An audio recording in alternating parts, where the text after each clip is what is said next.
GBC 광저우 사무소 김대웅 소장입니다. 반갑습니다. 제가 좀 키가 작아가지고요. 요거 꺼내서 말을 좀 하겠습니다.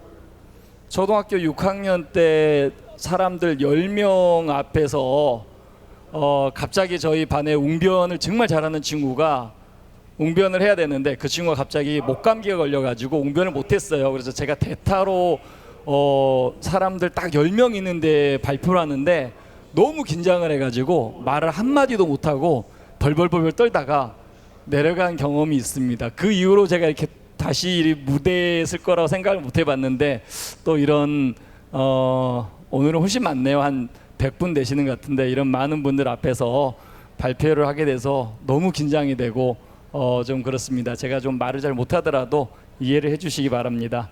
앞에 그 두 분 선배 소장님들은 이제 GBC에서 또 오래되셨고 11년, 10년씩 이렇게 저희 GBC 활동을 하시면서 사실은 중국에 대한 경험이 굉장히 많으시고 중국에 대한 지식이 많으신 분들입니다. 그래서 전체 중국에 대한 소개는 두 분이 하셨고요. 저는 중국이 전체 중국 행정구역을 보면 중국이 23개 성이 있습니다. 총 23개 성에 5개 자치구, 그 다음에 4개 직할시, 그리고 지금 한참 시끄러운 홍콩을 포함해서 홍콩 마카오를 포함한 2개 특별 행정구가 있습니다. 이 중에 23개 성 중에 딱 하나, 광동성에 대해서만 오늘 제가 말씀을 드리겠습니다. 아마도 전체 시장을 보시다가 갑자기 작은 시장을 설명을 하게 되니까 관심도가 조금 떨어질 것 같긴 한데요. 제가 굳이 광동성을 설명을 드린 이유는 일단 제가 광저우 소장입니다. 광동성에 포함되는 광동성의 수도라고 얘기하는 광저우시, 광저우에 지금 시장을 소장을 맡고 있어서 일단 광동성을 소개를 하는 거고요. 중국을 크게 경제 권역을 3개로 나누고 있습니다. 첫 번째가 북경하고 천진을 둘러싸고 있는 그 징징지 경제 구역이고요. 그 다음에는 상해, 절강 이쪽을 포함하고 있는 장강 경제권이고, 나머지 하나가 이제 광저우를 중심으로 해가지고 심천, 불산, 주해 이쪽 그 주삼각지를 포함한 주삼각 경제권을 이렇게 나누고 있습니다. 그 주삼각 경제권의 가장 중심 도시가 광저우로 보시면 될 것 같습니다. 그래서 광동성에 대해서 설명을 시작을 하겠습니다. 광동성은 금방 말씀드린 것처럼 약자로, 중국은 각 성을 전부 다 이렇게, 중국을 가셔보시면 알겠지만 자동차에 보면 맨 앞에가 지역을 표시하는 약자로 한 글자가 써져 있습니다. 그 한 글자가 위해라는 글자고요. 광동성은 위해라고 표시를 하고 있고, 중국 전체 면적이 960만 평방스퀘어미터 정도 됩니다. 그 중에 광동성은 꼴랑 18만 스퀘어미터, 17.97 평방스퀘어미터 되어 있는데요. 이게 북한을 빼고 우리나라만 포함해서 우리나라 면적의 한 1.8배 정도 면적을 차지하고 있습니다. 면적은 중국 내에서 뭐 10%도 안 되는 면적이지만 여기가 중국 내 가장 큰 경제 발전 지역으로 보시면 될 것 같습니다. 이 중국의 광동성의 GDP를 하면 작년 기준으로 2018년 기준으로 1조 4,400억 달러입니다. 우리나라가 작년에 1조 5,300억 달러를 했습니다. 그래서 전체 광동성 하나의 성의 경제 규모와 우리나라의 전체 경제 규모가 비슷하고 보시면 될 것 같습니다. 저희가 중국을 전체 중국을 보고 시장을 진출하신 분들이 많이 계시는데요. 중국이 올해가 딱 그 중국 성립된 지, 중화인민공화국 성립된 지 70주년이 돼 있습니다. 1949년도에 중국이 지금 하나의 중국으로 성립이 됐는데, 중국은 면적도 크고요, 민족도 56개 소수 민족이 존재하고 각 성마다 쓰는 언어도 다르고 문화도 다릅니다. 중국은 계속 하나의 중국을 얘기를 하지만 저희가 중국 시장을 진출하겠다고 마음을 먹으셨을 때는 전체 중국을 보시고 시장 진출한다는 게 사실은 쉽지가 않습니다. 중국은 하나의 중국이지만 하나가 아닙니다. 각 성마다 다 다른 생활 습관과 문화가 있습니다. 그렇기 때문에 목적을 정확하게 정하시고 중국 시장을 진출하는 게 저는 좋다고 생각을 하고 있고요. 중국 시장 진출하실 때 제일 먼저 고려하실 부분은 광동성을 저희가 추천을 드리고 있는 이유가 중국에서 가장 경제가 발전이 돼 있습니다. 그래서 전체로도 보시지만 지역으로도 보시면 광동성만을 또 하나의 하나의 국가 개념으로 생각을 하셔서 진출 전략을 짜시는 게 좋지 않을까 생각을 하고 있습니다. 나머지 내용들은 뭐 다 보시면 아실 거고요.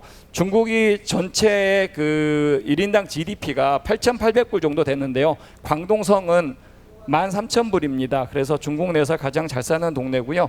중국이 1989년부터 이제 국가 통계를 내기 시작했습니다. 그 통계를 낼 때 지금까지 89년 이후로 계속해서 광동성이 GDP의 1위를 지키고 있는 그런 지역입니다. 작년도의 광동성 경제를 잠깐 보시면 중국이 작년도에 전체 평균으로 6.5%가 경제 성장을 했는데요. 광동성은 6.8%를 성장을 했습니다. 다른 데보다는 조금 더 그래도 성장이 많이 된 데고요. 가장 중요한 광동성의 산업이라 그러면 선진 제조, 하이테크 제조업을 보실 수가 있습니다. 저희가 지금 한참 시끄러운 미국에서 가장 중점적으로 지금 뭐라 그럴까 지금 괴롭힌다고 그래야 되나요? 어쨌든 발전을 막고 있는 화웨이라는 데도 광동성에 소재를 하고 있고요. 광동성의 주요 우리가 알고 있는 인터넷 기업들 텐센트, 알리바바, 바이두 하면 그 중에 텐센트라는 중국의 가장 유명한 하이테크 기업도 심천에 소재를 하고 있습니다.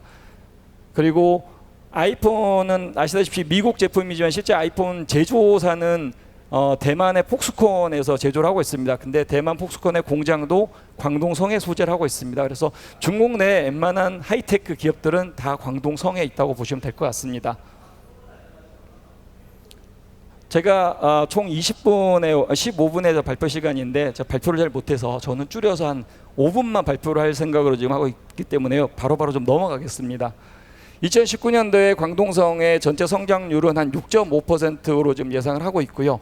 광동성은 대외 경제에 대한 그 의존도가 좀 높은 편입니다. 그래서 미중 지금 무역 분쟁으로 인해서 가장 타격을 사실은 많이 받고 있는 데가 광동성으로 볼 수 있는데요. 그럼에도 불구하고 올해 성장률은 6.5%를 예상을 하고 있습니다. 광동성의 주가 아까 지금 말씀드린 것처럼 하이테크 전자산업이고요. 기계제조, 전자제품 등이 광동성에는 가장 주요 산업입니다. 하지만 이제 미중 무역 분쟁에 의해서 지금 반도체 메모리 수요도 급감을 하고 있고 그래서 조금 지금 경제가 사실은 그닥 좋지는 않은 편입니다. 하반기에도 뭐 조금 지금 벌써 하반기 10월, 11월이니까 이미 다 끝났는데요.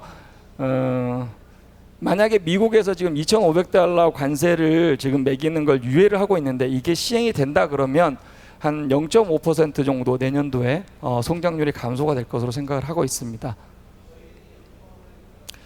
중국이 이제 미중 분쟁으로 인해서 여러 가지 대안을 마련하고 있는데 그 중에 하나로 볼 수 있는 게 웨이강아오 대망구라는 겁니다. 이게 뭐냐면 이 광동성의 지금 모습인데요. 이 포인트가 없네요.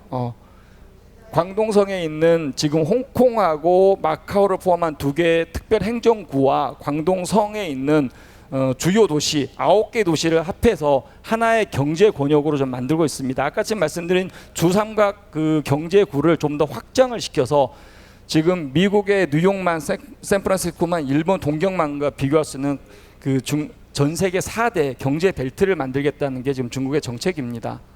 요 대만아웃 경제구의 인구만 하더라도요.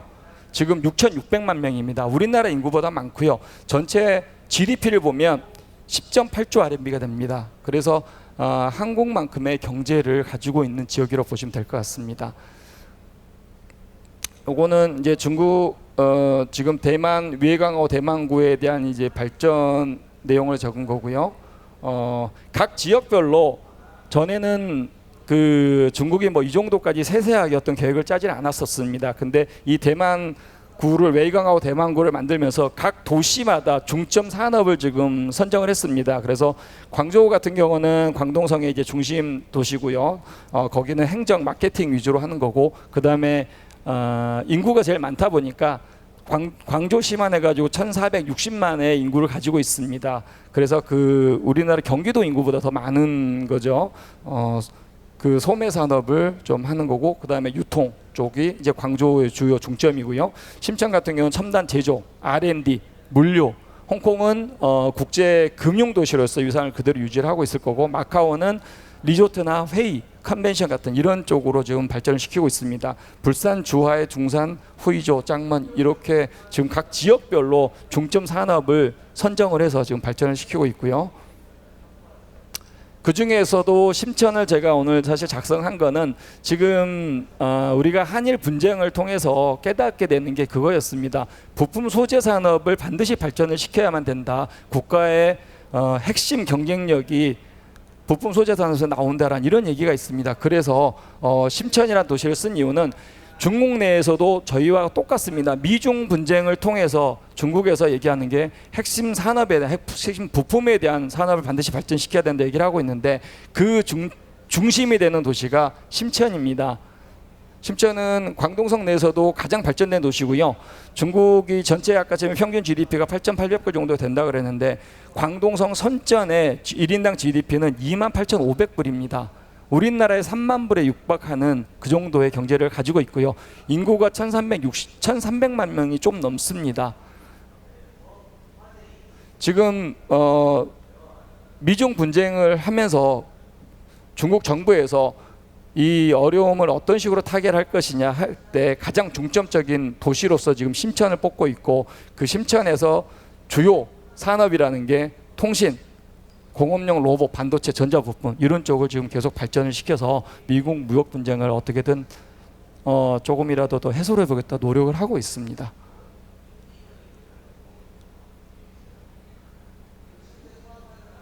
지금 요 그림은 지금 중국의 변화에 대해서 좀 간략하게 그림을 그린 건데요. 미중 무역 분쟁이 가장 큰 화두고요. 그 다음에 한일 무역 분쟁, 그리고 중국이 지금 미국과 분쟁하는 가장 큰 이유를 아까 뭐 김기로 소장님도 말씀하셨지만 중국의 제조 2025라는 게 가장 큰 문제가 되고 있습니다. 중국에서 너무 빠른 기술이 발전을 하다 보니까 미국에서 이에 대한 두려움을 가지고 있다고 생각을 하고 있는 게 지금 중국 제조 2025고요. 그러기 위해서는 이러한 문제들을 해결하기 위해서는 우리가 어떻게 해야 되느냐. 예전에 제가 메이드 인 차이나란 말을 많이 들었을 겁니다. 중국산 차이가 난다 그래서 차이나라고 얘기도 하지만 그 메이드 인 차이나를 많이 얘기했는데, 지금은 해결책으로 저희가 얘기하고 싶은 거는 메이드 위즈 차이나입니다. 메이드 위즈 차이나. 저희가 현지에 있으면서 특히나 중소업체들 같은 경우는 제품의 경쟁력을 저희가 따져봤을 때 사실은 중국 제품에 비해서 제가 앞선 게 이젠 많지가 않습니다. 지금 중국이 너무나도 많은 빠른 변화를 하고 있고요. 아까 말씀드렸지만 5G 같은 경우는 우리보다 훨씬 앞선 게 많습니다. 이렇게 기술적으로도 자본력으로도 저희보다 더 앞서 있는 중국을 어떻게 할 거냐. 방법은 하나밖에 없다고 보고 있습니다. 메이드 위스 차이나입니다. 중국 기업과 같이 성장하는 그런 방법을 찾아야 된다고 보고 있습니다. 예전처럼 저희 제품을 단순히 중국에 있는 총대리상 바이어를 찾아가지고 그 친구한테 물건을 주고 그 친구들이 중국에도 물건을 판매하는 이런 단순한 무역거래 방식은 더 이상은 쉽지가 않습니다. 그래서 만약에 제가 중국을 진출하고 싶다 그러면 반드시 중국 기업과 어떤 식으로 협력을 할 것이냐. 기술 지원 방식도 좋고요. 중국의 공장 설립하는 방식도 좋고, 뭐가 됐든 간에 중국 기업과 같이 할 수 있는 그런 방법을 찾아야 된다는 게 가장 중요하다고 보고 있고요.